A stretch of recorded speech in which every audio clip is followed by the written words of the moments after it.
মহামান্য রাজ্যপাল রাজনৈতিক অপচেষ্টা করেছেন। মহামান্য রাজ্যপাল ডক্টর সি.ভি. আনন্দ বোস তিনি রাজনৈতিক অপচেষ্টা করেছেন এবং সেটা বিজেপির প্রতি পক্ষপাত দুষ্টভাবে। কারণ প্রথম পর্বের নির্বাচনে যে 3টি কেন্দ্রে নির্বাচন হতে চলেছে তার প্রচার শেষ হয়ে যাওয়ার পর রাজ্যপাল সেখানে গিয়ে ঘুরতে চাইছেন। এটা হয় না, এটা হতে পারে না। কারণ তিনি নির্বাচন কমিশনের কেউ নন। নির্বাচন কমিশনের প্রতিনিধিরা ছাড়া, নির্বাচন কমিশনের অবজারভার ছাড়া, নির্বাচন কমিশনের অথরাইজড কোনো ব্যক্তি ছাড়া এইভাবে ঘোরা সম্ভব নয় এবং তিনি ভোটারও নন। অর্থাৎ নিয়ম যদি দেখা যায় যে যারা ওই এলাকার ভোটার নন, প্রচারের পরে তারা কেউ ওই ভোটের এলাকায় থাকবে না। সেখানে রাজ্যপাল বলছেন আমি যাব, আমি ভোট দেখব। এটা হতে পারে না। এটা এটা এটা রাজনৈতিক পর্যটকদের ঘুরে বেড়াবার জায়গা নয়। রাজ্যপাল দিল্লি প্রেরিত দূত, বিজেপির প্রতিনিধি। ফলে রাজ্যপাল যদি সেখানে ঘোরেন বা উপস্থিত থাকেন, সাধারণ মানুষের উপর বিজেপির পক্ষে কোনো একটা পরোক্ষ প্রচার চলতে থাকবে। এটা হতে পারে না। ফলে আমরা গতকাল রাজ্যপালকে উদ্দেশ্য করে টুইট করে আমরা রিকোয়েস্ট করেছি রিথিঙ্ক করুন, ক্যান্সেল করুন। তিনি কোনো সাড়া দেননি। ফলে দলের তরফে সর্বভারতীয় তৃণমূল কংগ্রেস ইলেকশন কমিশনকে জানিয়েছে এবং আমরা নিশ্চিত যে কোনোভাবেই রাজ্যপাল ওখানে যেতে পারবেন না। তিনি যদি জোর করে যেতে চান তাহলে অনুভেপ্রেত পরিস্থিতি তৈরি হতে পারে। রাজ্যপাল যদি জোর করে যেতে চান, ইলেকশন কমিশনের বারণ সত্ত্বেও, ভোটার না হওয়া সত্ত্বেও যদি দিল্লির প্রতিনিধি জোর করে ভোটের এলাকায় ঘুরতে চান তাহলে অনভিপ্রেত পরিস্থিতি সৃষ্টি হতে পারে। সেটা কোনো অবস্থায় কাম্য নয়। রাজ্যপালকে আমরা শ্রদ্ধা করি। রাজ্যপালকে আমরা শ্রদ্ধা করি বলেই আমরা একাধিক বিষয়ে অভিষেক বন্দ্যোপাধ্যায়ের নেতৃত্বে আমরা রাজ্যপালের কাছে গেছিলাম। এর আগেও 100 দিনের কাজ অভিষেক বন্দ্যোপাধ্যায় গেছিলেন টাকার জন্য। রাজ্যপাল দিল্লিতে টেক আপ করছে, দিল্লি সাড়া দিচ্ছে না। এই যে এবারও ঝড়ে বিধ্বস্তদের বাড়ি তৈরি, রাজ্যপালকে বলা হলো কিন্তু তিনি দিল্লি থেকে সাড়া আনতে পারলেন না। রাজ্যপালকে বলা হলো ইলেকশন কমিশনকে বলুন যে বিজেপির নেতারা গোপনে এনআইএর অফিসারদের বাড়ি যাচ্ছে সাদা খাম নিয়ে। রাজ্যপাল টেক আপ করলেন, কাজ হলো না। তিনি দিল্লিতে কোনো বিষয় টেক আপ করলে কাজ হয় না, অথচ তিনি দিল্লির হয়ে প্রভাব খাটাতে ভোটের মধ্যে ঘুরতে চান। আমরা এর তীব্র বিরোধিতা করছি। এই রাজনৈতিক অপচেষ্টা আমরা চাই না কোনো অবস্থায়। রাজ্যপাল তিনি ভোট চলাকালীন ভোটের এলাকাগুলিতে রাজ্যপাল ঘুরুন। উনি বলছেন যে অস্বাস্থ্যকর রাজনৈতিক প্রভাবের কারণে আর উত্তরবঙ্গ সফর বাতিল করছেন, কিন্তু সংবিধান অনুযায়ী রাজ্যপালের চলাচলে থেকে বাধা দিতে পারে। রাজ্যপাল মনে রাখবেন তিনি সাংবিধানিক প্রধান, তেমনি মুখ্যমন্ত্রীও সাংবিধানিক পদে আছেন। মুখ্যমন্ত্রীও কালকে যেতে পারবেন না। কিন্তু রাজ্যপাল যে কথা বলছেন যে আমি সাংবিধানিক প্রধান এবং সাংবিধানিক পদে থেকে আমি যেতে পারি, আরে মুখ্যমন্ত্রীও তো সাংবিধানিক বড় দায়িত্বে রয়েছেন, মন্ত্রিসভাকে লিড করছেন, তো মুখ্যমন্ত্রীও তো ওখানে যেতে পারছেন না। ফলে এটা সম্পূর্ণভাবে রাজ্যপাল একটা অস্বাস্থ্যকর রাজনৈতিক অপচেষ্টা করেছিলেন। রাজ্যপাল সম্পূর্ণভাবে অস্বাস্থ্যকর রাজনৈতিক অপচেষ্টা করেছিলেন। 3টি আসনে ভোটের প্রচার শেষের পর নির্বাচন কমিশনের প্রতিনিধি না হওয়া সত্ত্বেও, ভোটার না হওয়া সত্ত্বেও সেই এলাকায় ঘুরে বেড়াবার যে তিনি ইচ্ছা প্রকাশ করেছিলেন বা সফর তৈরি করেছিলেন, সেটা পরোক্ষভাবে বিজেপির হয়ে প্রচারের জন্য, মানুষকে পরোক্ষে প্রভাবিত করার জন্য, সেটা না হওয়াই বাঞ্ছনীয়। উদয়ন গুহর ক্ষেত্রে ইলেকশন কমিশন যেটি করেছেন সেটি হচ্ছে সম্পূর্ণ ইলেকশন কমিশন বিজেপির শাখা সংগঠনের মতো আচরণ করছেন। উদয়ন গুহকে সামলাতে পারেন না নিশীথ প্রামাণিক, উদয়ন গুহকে নিয়ে চিন্তায় থাকে বিজেপি। তারা ইলেকশন কমিশনকে বলল উদয়ন গুহকে গৃহবন্দী করো, সঙ্গে সঙ্গে বুথবন্দি করে দিল ইলেকশন কমিশন। এই ইলেকশন কমিশন কোথায় থাকে যখন বিজেপির নেতা জিতেন্দ্র তিওয়ারি এনআইএর এসপি ধনরাম সিং এর বাড়িতে রাতের অন্ধকারে সেখানে যায় সাদা খাম নিয়ে এবং তারপর থেকে ধরপাকড় শুরু হয়, তখন এই ইলেকশন কমিশন কোথায় থাকে? এই ইলেকশন কমিশন বিজেপির দলদাস, এই বিজেপির ক্যাডারে ভর্তি। এরা, আমরা বারবার চেয়েছি লেভেল প্লেইং ফিল্ড, কিন্তু তার বদলে বিজেপি যা ডেপুটেশন দিচ্ছে সেইগুলোকে কার্যকর করছে এই ইলেকশন কমিশন। এই ইলেকশন কমিশন বিজেপিকে সুবিধা দেওয়ার জন্য উদয়ন গুহকে, ওখানে কোচবিহার এবার তৃণমূল জিততে চলেছে, নিশীথ প্রামাণিক হারতে চলেছে, তাই জন্য এখন নানাভাবে তাদের মানসিক অবসাদ এবং এই অন্যায় আবদার, উদয়ন গুহকে আটকাও, একে আটকাও, ওই করো, এবং বিস্ময়করভাবে অথবা ঘুরিয়ে বললে প্রত্যাশিতভাবে, কারণ বিজেপির লোকজনে ভর্তি, ইলেকশন কমিশন তাতে সাড়া দিচ্ছে। কালীঘাটের কাকু, তার যে কণ্ঠ পরীক্ষা হয়েছিল সেটা মিলে গেছে এবং সেটা আদালতে রিপোর্ট জমা দিচ্ছে। সেটা সম্পূর্ণ তদন্তের বিষয়, আদালতে বিষয়টি বিচারাধীন, ফলে এই মুহূর্তে এই নিয়ে কোনো তার বাইরে মন্তব্য করব না। ভোটের সময় সম্ভাব্য হিংসা রুখতে রাজভবনে পিস রুম চালু করা হয়েছে। আমি গোটা রাজ্যপাল এটা কিছুতেই বুঝতে চাইছেন না যে ভোটটা নির্বাচন কমিশনের দায়িত্ব হয়, রাজভবনের কিছু করার নেই। রাজ্যপাল কিছুতেই এটা বুঝতে চাইছেন, উনি যেন তেন প্রকারে গুঁতিয়ে ঢুকবেন গোটা জিনিসটার মধ্যে। তাহলে উনি সরাসরি ইলেকশন কমিশনের কাছে অ্যাপ্লাই করুন না যে আমাকে একটা পর্যটকের স্টিকার দেওয়া হোক, কার স্টিকার লাগিয়ে ঘুরে বেড়াবেন। আরে ভোটটা নির্বাচন কমিশন করায়, নির্বাচন কমিশনের পর্যবেক্ষকরা, এই পুলিশ প্রশাসন নির্বাচন কমিশনের দায়িত্ব। এখানে রাজভবন পিস রুম করা, রাজ্যপালের দেখতে যাওয়া, এগুলো ছেলে মানুষই হয়ে যাচ্ছে। এটা আমরা মহামান্য রাজ্যপালকে বলবো, যখন তৃণমূল আপনাকে কিছু দিচ্ছে আপনি টেক আপ করছেন, কিন্তু দিল্লি আপনার কথায় সাড়া দিচ্ছে না, তাহলে আপনি এখানে এমন আচরণ করছেন কেন যে বারবার মনে হচ্ছে যে দিল্লির কথায় বা দিল্লির পারপাস সার্ভ করতে, দিল্লির উদ্দেশ্য সাধন করতে আপনি এমন কিছু পদক্ষেপ করছেন। এবং এই যে কথাটা উনি বলেছেন পিস রুম, সেটাও কিন্তু নির্বাচনী আচরণ বিধির বিরুদ্ধে যায়। কিসের পিস রুম? কে রাজ্যপাল? ইলেকশনের সময় পিস রুম করার রাজ্যপাল কেউ নন। আমরা কেন ধরছি গন্ডগোল হবে? গন্ডগোল থামানোর দায়িত্ব তো নির্বাচন কমিশনের। রাজ্য পুলিশ প্রশাসনের হাত থেকে তো দায়িত্ব নিয়ে নেওয়া হয়েছে। ডিজি বদলাচ্ছেন, ডিআইজি বদলাচ্ছেন, আধিকারিক বদলাচ্ছেন। ওইসব পিসরুম না করে রাজভবনের গেটের ওপর একটা হোর্ডিং লাগিয়ে দিন, নইলে আমরাই লাগিয়ে দেবো হোটেল রাজভবন, মিটে গেল। যদি ওইসব পিসরুম অমুক তমুক ভোটের সময় এইসব নাটক করার বদলে রাজভবনের গেটে একটা হোর্ডিং লাগিয়ে দিন, হোটেল রাজভবন। অগ্নিমিত্রা পদের বিরুদ্ধে জামিন অযোগ্য ধারায় মামলা পুলিশের, কোতোয়ালি থানায় তালা লাগিয়ে দেওয়া। খুব স্বাভাবিক, থানায় গিয়ে যদি কেউ নানা ধরনের আপত্তিকর কাজ করেন, থানায় গিয়ে তালা দেন, থানায় গিয়ে পুলিশের কাজে বাধা দেন, তো তাহলে আইনে যা যা ব্যবস্থা হয় সেই ব্যবস্থা হয়েছে। বলি, মিঠুন চক্রবর্তী আজকে বলছেন আপনার নাম করে কুণাল ঘোষ প্রশ্নে যে কুণাল ঘোষ একটা নর্দমা, ওটার নাম নেবেন না, ওটার নাম নিলে আমার স্কিন খারাপ হয়ে যাবে। এবং মিঠুন চক্রবর্তী তার গায়ে লাগছে এই কারণে, কারণ তিনি বেসিক্যালি একজন বিশ্বাসঘাতক। মিঠুন চক্রবর্তী, অভিনেতা মিঠুন চক্রবর্তীকে নিয়ে আমি কোনো কথা বলছি না, অভিনেতা মিঠুন চক্রবর্তী আলাদা। মিঠুন চক্রবর্তীর সঙ্গে আমার যথেষ্ট ঘনিষ্ঠ সম্পর্ক ছিল। মিঠুন চক্রবর্তী নিজেই জানেন, যাকে মানে কেউ যখন মিনিমাম সম্মানটুকু দেয়নি, প্রণব মুখোপাধ্যায় প্রতিরক্ষা মন্ত্রী, তাকে বলে আমি পদ্মশ্রী সুপারিশ করিয়েছিলাম।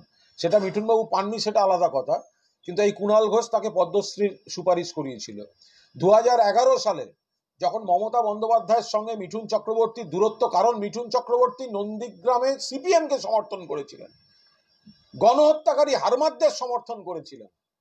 তারপরে যে দূরত্ব, আইটিসি হোটেল থেকে এই কুণাল ঘোষকে সঙ্গে নিয়ে মমতা ব্যানার্জির কাছে রাইটার্সে গিয়ে 2.5 ঘন্টা ধরে মমতা আমার ভুল হয়ে গেছে, তারপরে সেই মমতা ব্যানার্জি মিঠুন চক্রবর্তীকে রাজ্যসভায় পাঠান স্বীকৃতি দিয়ে।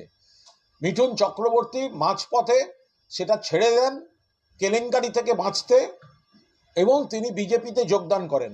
মিঠুন চক্রবর্তী চিটফান্ডের সুবিধাভোগী, মিঠুন চক্রবর্তী অ্যালকেমিস্টে অ্যারেস্ট হওয়া উচিত। অ্যালকেমিস্ট চিটফান্ডের ব্র্যান্ড অ্যাম্বাসাডার, সারদার সুবিধাভোগী। এছাড়াও দক্ষিণ ভারতে মিঠুন চক্রবর্তী একাধিক ফৌজদারি মামলায় জড়িত, বিজেপির পায়ে ধরেছে, বাঁচতে গেছে বিজেপিতে। আমি মিঠুন চক্রবর্তীকে খোলাখুলি বলছি, যদি ওনার ক্ষমতা থাকে, আমার বিরুদ্ধে কোনো অভিযোগ থাকলে সরাসরি মিডিয়ার সামনে করুন, আমি ওনাকে মিডিয়ার সামনে কিছু প্রশ্ন করব, যদি হিম্মত থাকে উনি তার উত্তর দিন। মিঠুন চক্রবর্তী অভিনেতা, মিঠুনকে আমি বলছি না, রাজনৈতিকবিদ মিঠুন চক্রবর্তী, দুর্নীতিগ্রস্ত মিঠুন চক্রবর্তী, গলা অবধি পাকে ডুবে আছে মিঠুন চক্রবর্তী, গলা পর্যন্ত পাকে ডুবে আছে মিঠুন চক্রবর্তী। সন্দেশখালী নিয়ে কথা, সন্দেশখালী মিঠুন চক্রবর্তীর ছেলে এবং স্ত্রীর বিরুদ্ধে এক মহিলার অভিযোগ রয়েছে। কোন অভিযোগ রয়েছে? যান কেস খুলে দেখুন, সেগুলো আমি বলি বলে তখন গায়ে লাগে। গলা অবধি পাকে ডুবে রয়েছে মিঠুন চক্রবর্তী, জিজ্ঞাসা করুন মিঠুন চক্রবর্তীকে। দক্ষিণ ভারতের কোন স্কুল যে ইংল্যান্ডের এক বিশ্ববিদ্যালয়ের অ্যাফিলিয়েশনের নাম নিয়ে ভুয়ো অ্যাফিলিয়েশন, ছাত্রদের ছেলে ভবিষ্যৎ নিয়ে ছেলেমিনি খেলেছে, কোন সেই স্কুল? স্কুলের মালিককে মিঠুন দা কি চেনেন? জিজ্ঞাসা করুন। কোন কলেজ, কোন স্কুল? এক ব্রিটিশ ইউনিভার্সিটির অ্যাফিলিয়েশন আছে বলে ছাত্র ভর্তি করিয়েছিল, কোটি কোটি টাকার কেলেঙ্কারি। মিঠুন চক্রবর্তীকে জিজ্ঞেস করুন, পরিবেশটাকে নষ্ট করে সবুজের উপর কারা কনস্ট্রাকশন করেছিল, সেটা বাঁচাতে কে কোন পার্টিতে গেছে, জিজ্ঞাসা করুন। মিঠুন চক্রবর্তীকে জিজ্ঞাসা করুন, সারদার থেকে নেওয়া টাকা যতদিন রাজ্য সরকার ছিল, যতদিন শ্যামল সেন কমিশন ছিল, ফেরত দেয়নি, ফেরত দেয়নি মিঠুন চক্রবর্তী। সিবিআইডি হওয়ার পর গিয়ে ফেরত দিতে গেছে। মিঠুন চক্রবর্তীকে জিজ্ঞাসা করুন অ্যালকেমিস্ট চিট ফান্ডের ক টাকা নিয়েছেন, কেন মিঠুন চক্রবর্তী গ্রেপ্তার হবে না? মিঠুন চক্রবর্তী গদ্দার, বেঈমান, নরকের কীট, গলা অবধি পাক। মিঠুন চক্রবর্তী গ্রেপ্তারি থেকে বাঁচতে বিজেপিতে গেছে, গ্রেপ্তারি থেকে বাঁচতে বিজেপিতে গেছে। আইয়ার সঙ্গে আমার দাদা ভাইয়ের সম্পর্ক ছিল। মানুষ মিঠুন দা, রাজনীতিবিদ মিঠুন দা, সুবিধাবাদী, বিশ্বাসঘাতক, দুর্নীতিতে পাকে ডুবে থাকা। সতর্ক করার জন্য বলেছিলেন, তার কারণ আমাদের অভিজ্ঞতা হচ্ছে এর আগেও যে রামনবমীর নাম করে বিজেপি অশান্তি করে, রিভলভার হাতে ধরা পড়েছিল রামনবমীতে সুমিত সাউ, মুঙ্গের থেকে ধরে আনতে হয়েছিল পুলিশকে, এনআইএ এসে আবার ছেড়ে দিয়েছে, মুঙ্গের থেকে ধরে আনতে হয়েছিল। ফলে মুখ্যমন্ত্রী বারবার সতর্ক করেছেন, কেউ বিজেপির ফাঁদে পা দেবেন না। বিজেপি চাইছে গন্ডগোল করতে রামনবমীর নাম করে, তার ফাঁদে পা দেবেন না, এবং সেই কারণেই মুখ্যমন্ত্রীকে আক্রমণ করছে গদ্দার। শুভেন্দু অধিকারী আজকে বলছেন যে আপনাদের ইস্তিহার যেটা প্রকাশ করা হয়েছিল সেই প্রসঙ্গে বলছে যে ইস্তিহারকে বলছে যে এটা হচ্ছে পুকুরের ইলিশ মাছ, একটা আঞ্চলিক দা তালাবার ইস্তিহার। হাস্যকর কথাবার্তা। 3 বার সরকারে আছে, 3 বার রাজ্য সরকারে আছে, ইস্তাহার থাকবে না? শুভেন্দুকে জিজ্ঞাসা করুন না, ওদের ইস্তাহারে মুখে যে বড় বড় কথাগুলো বলেছিল, এত টাকা কমে এই দেব সারা দেশে, এগুলো আছে? অমুক করব, তমুক করব, ইডির কাছ থেকে উদ্ধার টাকা ফেরত দেব।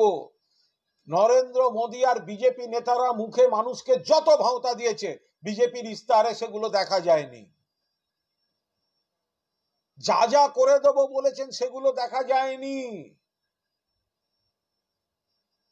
তৃণমূল কংগ্রেস বিকল্প সরকার, এর আগেও কেন্দ্রে জোট সরকারে ছিল, আবার যে সরকার আসতে চলেছে অবিজেপি সরকার, সেখানে নিয়ন্ত্রকের ভূমিকায় তৃণমূল কংগ্রেস আসতে চলেছে।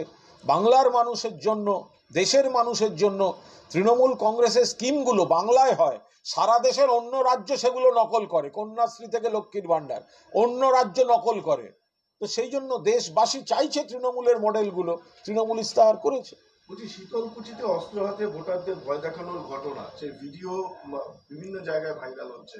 শীতলকুচি এর আগেও সংবাদের শিরোনামে এসেছে এবং তৃণমূলের বিরুদ্ধে অভিযোগ করছে তৃণমূল করেছে। যেখানে বিজেপির প্ররোচনায় কেন্দ্রীয় বাহিনী শীতলকুচিতে এর আগে গুলি চালিয়ে একাধিক মানুষের মৃত্যু ঘটিয়ে দিয়েছিল, নির্দোষ মানুষের মৃত্যু ঘটিয়ে দিয়েছিল। তো ফলে বিজেপি এগুলো ধামাচাপা দিতে, নজর ঘোরাতে কিছু বিভ্রান্তিকর অভিযোগ, মিথ্যা অভিযোগ, ভিত্তিহীন অভিযোগ করছে।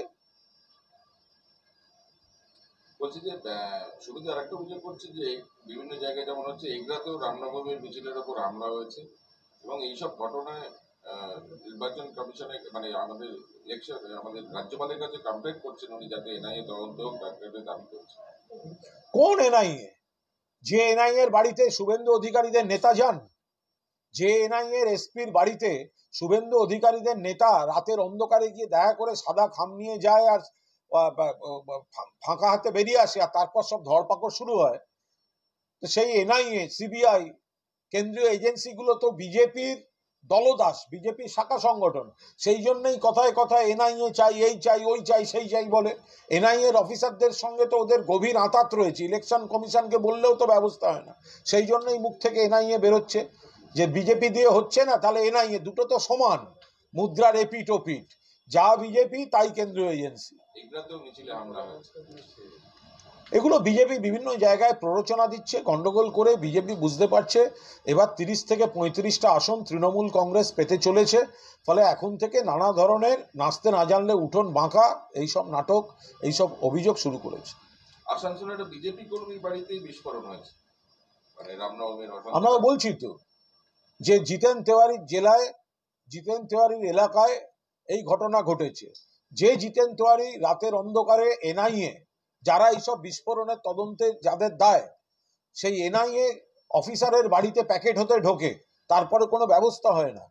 তো ফলে বিজেপি কর্মীদের বাড়িতে বিস্ফোরণ, বিজেপি কর্মীরা বোমা তৈরি করছে, বিজেপি কর্মীরা অশান্তি করতে চলেছে, কারণ তারা জানে যে কিছু ঘটলে তাদের নেতারা চলে যাবে কোর্টে, কোর্ট দেবে এনআইএ, আর এনআইএ এর এসপি তো বিজেপির নেতাদের সন্ধ্যাবেলা সাদা প্যাকেট হাতে ঢুকবে আর খালি হাতে বেরোবে। একটা ঘটনা ঘটেছে, সেখানে শাসক নেতাদের আটকে রেখেছে গ্রামবাসী, কারণ হচ্ছে 100 দিনের টাকা নাকি তাদের অ্যাকাউন্টে ঢোকার আগে নেতারা ভাগ চাইছে। এগুলো স্থানীয়ভাবে সঠিকভাবে খোঁজ নিয়ে দেখতে হবে কি হয়েছে। অধিকাংশ ক্ষেত্রে এই সময় দেখা যায় কিছু কিছু জায়গা মেলাইন করার জন্য এই ধরনের অভিযোগ কেউ করেন। যদি আদৌ কোনো অভিযোগ ঠিক হয় তাহলে নিশ্চয়ই দল ব্যবস্থা নেবে, কিন্তু এগুলো সাধারণত ছোট ছোট নাটক মঞ্চস্থ করে ইস্যু তৈরি করার চেষ্টা হয়, এবং সেখানে অন্য কোনো কারণ দেখা যায় যে সেই কারণে কোনো কোনো ব্যক্তি এই ধরনের নাটক মঞ্চস্থ করাচ্ছে। বলছি যে বহরমপুরে অধীর বাবু তৃণমূল কংগ্রেসের দ্বন্দ্ব, তৃণমূলের কর্মীরা তাকে ভৎসনা করছেন, আমরা সেটা দেখেছি। এবার হচ্ছে বিজেপি গো ব্যাক স্লোগান দিচ্ছে। অধীর রঞ্জন চৌধুরীকে প্রচারে আনতে চাইছে বিজেপি। নরেন্দ্র মোদীর পোষ্যপুত্র অধীর চৌধুরী, তাকে প্রচারের আলোয় আনতে, অধীর চৌধুরী এবার হারার পরিস্থিতিতে রয়েছেন, তাকে জোর করে ধাক্কা মেরে প্রচারের আলোয় রাখতে বিজেপির কর্মীরা নেমেছেন, নানা রকম নাটক করে যাতে অধীর রঞ্জন চৌধুরীকে নাটকের মঞ্চে রাখা যায়, সেই চেষ্টা করছে বিজেপি পরিকল্পিতভাবে। ভাটপাড়ায় রামনবমীর মিছিলে উত্তেজনা ছড়িয়েছে, তৃণমূলের এক কর্মী শ্রমিক ইউনিয়নের নেতা তাকে উদ্দেশ্য করে গুলি, তার কাঁধে গুলি পর্যন্ত লেগেছে। তো ওখানে তো কে বা কারা করতে পারে এটা তো সবাই জানেন, ফলে আমরা চাই এই ধরনের ঘটনা না ঘটুক, বাকিটা পুলিশ প্রশাসন দেখছে। বলছি তাপস রায় মানে বলছেন যে তিনি হচ্ছেন আসল বিজেপি, সুদীপ বন্দ্যোপাধ্যায় হচ্ছেন নকল বিজেপি। তাপস রায় বিজেপির প্রার্থী, আর সুদীপ বন্দ্যোপাধ্যায়, মমতা বন্দ্যোপাধ্যায়, অভিষেক বন্দ্যোপাধ্যায় সর্বভারতীয় তৃণমূল কংগ্রেসের প্রার্থী। ফলে এখানে কোনো দ্বিমত নেই। তাপস রায় বিজেপির প্রার্থী, বিজেপির চিহ্নে দাঁড়াবেন। সুদীপ বন্দ্যোপাধ্যায় তৃণমূলের প্রার্থী, তিনি তৃণমূলের প্রতীকে দাঁড়িয়েছেন। কিন্তু আপনি একটা সময় বলেছিলেন উত্তর কলকাতায় বিজেপির তখন এতটা গরম পড়েনি। হ্যাঁ বলছেন সত্যি তো তখন এতটা গরম পড়েনি। আর ওয়েদার অন্যরকম ছিল, এতটা গরম পড়েনি। সুদীপ বন্দ্যোপাধ্যায় জেতার ব্যাপারে খুব আশাবাদী। কালকে বলছেন তিনি সিদ্ধার্থ রায়ের বিরুদ্ধে লড়েছেন, রাজদেব ওয়ালা, সেলিম। আর তাপস রায় বলেছেন যে তার উত্তরে দিয়ে সেদিন রেজাল্টের দিন উনি ফোন বন্ধ রাখবেন, কারণ সাদা হাতিকে উত্তর কলকাতা বসতে চায়। তা আপনার কি মনে হয় কোনটা গ্রহণযোগ্য বক্তব্য? দেখুন, নিশ্চিতভাবে তৃণমূল কংগ্রেসের সিট তৃণমূল কংগ্রেস জিতবে। আর ভোটের সময় তো যারা লড়বেন তারা প্রত্যেকেই দাবি করবেন যে তারাই জিতছে, এটা খুব স্বাভাবিক ব্যাপার। কিন্তু তৃণমূল কংগ্রেসের আসন, তৃণমূল কংগ্রেসের নেত্রী মমতা বন্দ্যোপাধ্যায়ের প্রতি মানুষের যে আবেগ সমর্থন, তাতে নিশ্চিতভাবে তৃণমূল কংগ্রেস সেই আসনটি ভালোভাবেই ধরে রাখবে। কিন্তু ধরুন এই যে মোনালিসা বন্দ্যোপাধ্যায়ের যে ঘটনা, সেটা এখনো পর্যন্ত চলছে এবং বিভিন্ন জায়গায় ওটা দলের অভ্যন্তরীণ বিষয়, একেবারে প্রকাশ্যে চলে আসছে। আর ওটা দুর্ভাগ্যজনক প্রকাশ্যে চলে এসেছে। মোনালিসা বন্দ্যোপাধ্যায় কিছু ইস্যুস তার রয়েছে। এর আগে একবার সুদীপ বন্দ্যোপাধ্যায়ের সঙ্গে কথা হয়েছিল, তিনি একবার ধর্ণা তুলে নিয়েছিলেন, আবার ধর্ণায় বসেছেন শুনেছি। এখন আমার মনে হয় সুদীপবাবু বর্ষিয়ান সাংসদ এবং জেলা সভাপতিও বটে, তিনি মোনালিসা বন্দ্যোপাধ্যায়ের সঙ্গে কথা বলে যত তাড়াতাড়ি সম্ভব ইস্যুটা মিটে যায় ভালো। এটা আমাদের দলের অভ্যন্তরীণ ব্যাপার, ফলে এটা দল দেখে নেবে। দলের শীর্ষ নেতৃত্ব কেন উঠে যেতে বলছেন না মোনালিসাকে ধর্ণা দিতে? দেখুন, মোনালিসা বন্দ্যোপাধ্যায় একটা ধর্ণায় বসেছেন, তার কিছু বক্তব্য আছে, সেই বক্তব্যগুলো আমার ধারণা সুদীপবাবুও জানেন, এবং সুদীপবাবু ইতিমধ্যে একবার তাকে ধর্ণা থেকে তুলেও দিয়েছেন কথাবার্তা বলে। ফলে কোথাও কোথাও কোনো কোনো ইস্যু হয়তো পেন্ডিং আছে, এটা দলের সম্পূর্ণভাবে দলের অভ্যন্তরীণ বিষয়। আমরা আশাবাদী যে এটা সুদীপবাবু হস্তক্ষেপ করে বিষয়টা মিটে যাবে। সুদীপ বন্দ্যোপাধ্যায় হয়ে আজকে আপনার একটা মিছিল ছিল, সেটাও হলো না? না, একটি মিছিল ছিল, সুদীপ বন্দ্যোপাধ্যায়ের সঙ্গে মিছিল ছিল এবং আমারও সেখানে থাকার কথা ছিল। ওটা সেই সংশ্লিষ্ট এলাকার নেতৃত্ব আর সুদীপবাবুর কেন্দ্রীয় নির্বাচন যারা দেখছেন তাদের মধ্যে কোনো ভুল বোঝাবুঝিতে ওই আবেদন করে অনুমতি নিয়ে রাখা ইলেকশন কমিশন থেকে কোথাও একটা কমিউনিকেশন গ্যাপ হয়েছে বলে আজকের মতো স্থগিত, ওটা পরে একটা দিন হবে। এরকম ছোট ছোট ছন্দপতন ঘটছে উত্তরবঙ্গে। না, আমি কলকাতায় ছিলাম না, আমি বলতে পারবো না, আমি 3-4 দিন বাদে কলকাতায় ফিরেছি। বলছি মোনালিসা বলছেন তিনি ডিটারমাইন্ড, মানে শেষ দিকে ছাড়বেন, এবং সুদীপ বন্দ্যোপাধ্যায় গতকাল বলেছেন বাচ্চা মেয়ে বললেই আরে বাচ্চা মেয়ের কি আছে, সুদীপদা যখন প্রিয়দা সুদীপদাকে যুব প্রেসিডেন্ট করেছিল, সুদীপদার বয়স 22 ছিল, তার থেকে মোনালিসা বড়। তো সুতরাং এর কোনো বাচ্চার বিষয় নয়। মোনালিসার যদি কোনো ক্ষোভ বা কোনো বিষয় থাকে, মোনালিসা অত্যন্ত ভালো মেয়ে এবং খুব সক্রিয় কাউন্সিলর, ফলে তাকে যে এই গরমের মধ্যে একটা সত্যাগ্রহে বসে থাকতে হচ্ছে, এটা খুব দুর্ভাগ্যজনক। পার্টির মধ্যেই মিটে যাওয়া উচিত ছিল, কিন্তু এটা রাস্তায় নেমে এসছে। আমরা আশাবাদী সুদীপবাবু এটা হস্তক্ষেপ করবেন। নিশ্চয়ই আমাদের নেতৃত্ব দেখছেন। মোনালিসা আমার পরিচিত, আমি 3-4 দিন ছিলাম না, আমি দেখছি কি পরিস্থিতি। যদি কারুর কোনো কাজে লাগে আমি চেষ্টা করব আজকে রাতে বা কালকে, যাতে ধর্নাটার অবসান ঘটাতে কিছু একটা চেষ্টা আমি উদ্যোগ নিলে যদি হয় আমি নিশ্চিতভাবে নেব। মিঠুন চক্রবর্তী কে গদ্দার, মানে উনি জানতেন না, এমন মমতা বন্দ্যোপাধ্যায় বরাবর বলছেন, তাপস রায় বলছেন যে এইসব যদি বারবার গদ্দার বলেন এবং এটা প্রত্যাহার না করেন তাহলে তিনি মুখ খুলবেন। আপনাদের প্রাক্তন সহকর্মী হঠাৎ বলছেন মুখ খুলবেন। আমি এটা একদম বলতে পারবো না উনি কি বলতে চেয়েছেন না বলেছেন, আর সব কথা এইভাবে উত্তর দেওয়াও যায় না। মিঠুন চক্রবর্তী গদ্দার, সে তো ঠিক বলেছেন মমতা বন্দ্যোপাধ্যায়।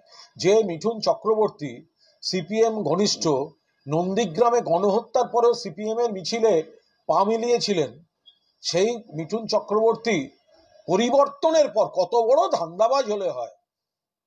ভোটের আগে নন্দীগ্রাম ইস্যুতে সিপিএম এর সঙ্গে, আর ভোটের পর মমতা আমার ভুল হয়ে গেছে। ওই 2.5 ঘন্টা তো মমতা ব্যানার্জি আর মিঠুন চক্রবর্তী ছাড়া রাইটার্সের ঘরে আমি ছিলাম, আমি জানি সেসব সংলাপ কি কি হয়েছে। ওনাদের দুজন ছাড়া সৌজন্যের খাতিরে এগুলো বলাটা হয়তো ঠিক হয় না। তারপরে মমতা ব্যানার্জি তাকে রাজ্যসভার সাংসদ করেছেন, কেউ করেনি, মিঠুন চক্রবর্তীকে স্বীকৃতি দেয়নি। তার আগে প্রণববাবু একবার পদ্মশ্রী সুপারিশ করেছিলেন আর মমতা ব্যানার্জি রাজ্যসভায় পাঠিয়েছিলেন। মিঠুনদা কি বলেছিল, আপনাদের সমস্ত ফাইল দেখবেন, লাইব্রেরি দেখবেন, আমার বোন যতদিন বাঁচবো মিঠুন চক্রবর্তী কৃতজ্ঞ, আমি সেই বোনের কৃতজ্ঞতা মনে রাখবো। লজ্জা করে না গদ্দার মিঠুন? নিজের কেলেঙ্কারি থেকে, অ্যারেস্ট থেকে বাঁচতে বিজেপিতে গিয়ে আজকে সেই বোন যে নাকি আপনাকে রাজ্যসভায় পাঠিয়েছিল তার পিঠে ছুরি রাখার কাজ করছেন। ভাই বোনের সম্পর্কে ভাইয়ের কলঙ্ক হচ্ছে মিঠুন চক্রবর্তী, ভাই বোনের সম্পর্কে ভাইয়ের কলঙ্ক হচ্ছে মিঠুন চক্রবর্তী, একটা নর্দমার পাঁক। ঠিক আছে।